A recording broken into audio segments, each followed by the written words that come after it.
Hello, my name is Rafael and I am from Political Vloggers. This is Angel Chavez and he just won the ninth federal district seat for the House of Representatives. Hey Angel, why don't you introduce yourself? Hey guys, I'm Angel, and I'm gonna be your new congressman if you live in the ninth federal district, which will cover St. Cloud and Kissimmee. Awesome, Angel. We just have a few questions for you that my viewers and followers are ready to listen. You ready? Yes, sir. All right, let's begin. So first off, what is your personal purpose statement? Well, my purpose in life is to help the people that can't help themselves using my feelings of inclusion and a will for context to making the world a better and happier place. And that's truly what I believe in. Okay. And how did you come to understand your personal purpose statement? Well, I've always felt compassionate towards people in any which way, no matter of what they have done in life. Even if they were good, if they were bad, I still believe that they deserve every right that a human being has. And those rights cannot be stripped away no matter what, no matter if you did that or this. I think everyone deserves to be treated equally no matter what. And that's something that us as humans have adapted not to do, and I don't think that's right. How does your personal purpose statement connect to your strengths? Well, my personal statement connects to my strengths of being compassionate because I want to help people. That's really what I believe in. And my SMART goal when I was in new student experience was my career goal would be to get an internship at a law firm or courthouse to prepare me for law school and to become a lawyer. And it connects with my purpose statement because it shows how far I'm willing to go to help people. What I mean is that I'm willing to learn from the best and start at ground zero just to build back up stronger, just so I can also help people get stronger with me. And my personality assessment results in my class were that I was a turbulent entertainer. And that connected to my purpose statement because the definition of a turbulent entertainer is that of a social personality. And it connects because I need to be social to have a statement of people of wanting to help people. And that's truly what I think, you know.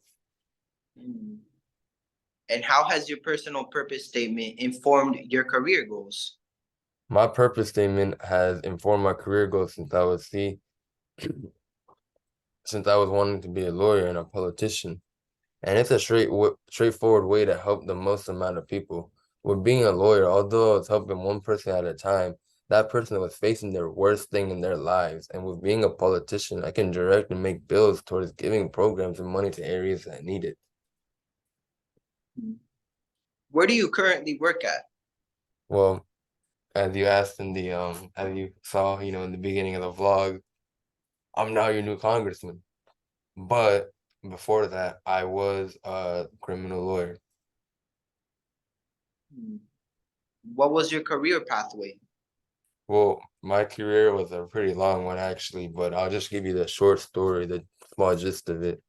Well, first I completed my AA degree at Valencia right after I did Direct Connect to UCF and majored in political science pre-law.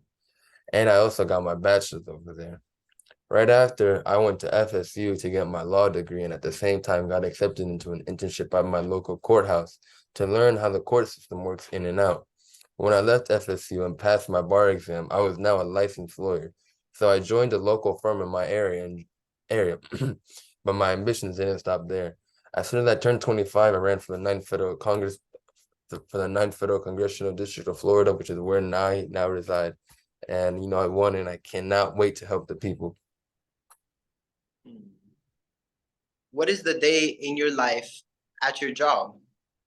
Well, if you mean a lawyer, a day in my life as a lawyer is I get to get up and have a nice cup of coffee at my local cappuccino place, which is actually really convenient for me because it's actually right next to the courthouse, strategically placed. I think they did it on purpose, just the lawyers so we spend money. But that's on a side note. But after court, I get to the office to take calls and prepare for my next couple cases, and they usually take around the majority of my time. I get home at around 9 p.m. exhausted, but I have to wake up the next day at 8 a.m., It's just another day in the office and it's rinse and repeat until I, ran to wanting to help more people. What workforce skills do you need to become a criminal lawyer? Well, the workforce skills that are required for my job is to be a good communicator and also show that I'm a leader with confidence, to be able to stand up to the prosecutor and defend my client. Like that was really the most important thing. Like you have to remember that the client is just any other type of human being. You know, they could be you, it could be me, it could be another lawyer, it could be a politician, it could be a normal, ordinary person that just facing the unlawful just to the department, you know. The police, you know, I'm not trying to get political here, but people have to have a stand for what they believe in, and what I believe in is rights. You know, every person is due to equality and the rights of the law. And if anyone tries to break it just to incriminate another person, I don't think that's right. And a lot of people, like the prosecution, mostly, they just want to get someone guilty. They don't really care if it's right or wrong. They just really just want to get somebody. And that's not right. And I stand heavily, heavily, heavily against that. What was your academic pathway like?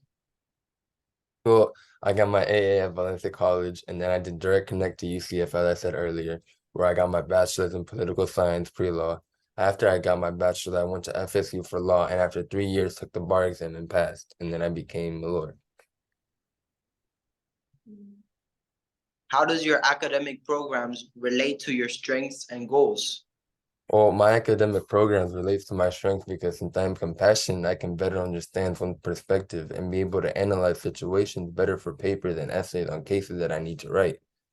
My SMART goal was to get an internship at a courthouse to better educate myself, and I did. My workplace values have stayed the same, and everything needs to be fair and treated equally no matter what. How did you fund your education? And if you don't mind me asking, how much did it end up costing you? Well, funny story.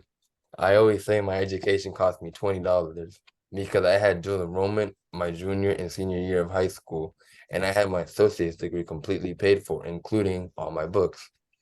But when I took my new student experience class in the summer, I had to get a book that had a barcode in it that I needed to take it, excuse me, to take an exam. And so I found out when I go to the bookstore that my school funded that they didn't actually have the book available. So I had to spend $20 to get the barcode. And that's the only book that I ever had to pay for was $20. So that's what I always say, you know. Everything else was paid for at UCF and FSU because of me having Florida Bright Futures and having it 100% paid for. Only other thing I had to pay for was dorm and housing, but I had a job at the time, a part-time as a lifeguard, so that's what really paid off for me. Okay. And last question, what was your best academic resource? My best academic resource was at actually Valencia, my first community college, and it was with my professor at my new student experience. She really guided me through the entire thing, and she's really the reason I'm here right now. And thanks to her. Well, that's all with the questions. Thank you so much, Angel.